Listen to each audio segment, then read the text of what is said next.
You ever wonder why there's so many stories written about good versus evil? Books and movies, we see that theme over and over. And I think it must be because we inherently like rooting for good over evil. And even more importantly, we like rooting for heroes, I think, that are relatable, that we can sort of see a part of ourselves in. They may be flawed, they may be broken, they may not have super strength, but they overcome and they win the day and rescue and save people. And we see that in Star Wars. Luke comes from humble beginnings. His parents are, one of his parents is dead and the other one's essentially dead and being Darth Vader. We see it in Harry Potter, right? Harry grows up without his family and has humble beginnings living with his extended family.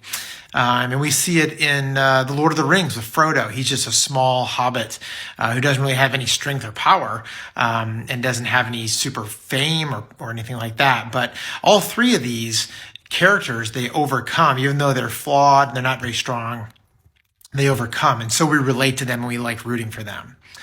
Well, if you think about God or the gods of history, many of them are not relatable, right? If you think about like Greek gods, all the different ones they had, the people didn't get to like commune with them or get to know them, and they didn't seem relatable because they were these superhuman gods. But the God I follow, the God of Jesus, who Jesus is his son, he flips that on its head and he sends Jesus to earth to be relatable to us. He sends him to be fully man and fully God. He lives a perfect life, but it's not easy. He's born into a barn. He's born to a poor family. He lives a meager life for the years he's here on earth and kind of has to, live off of what other people help him with or being a carpenter. And so he's relatable. And it says in Hebrews 4:15 and 16, "For we do not have a high priest who's unable to sympathize with our weaknesses, but one who in every respect has been tempted as we are, yet without sin. Let us then with confidence draw near to the throne of grace, that we may receive mercy and find grace to help in our time of need."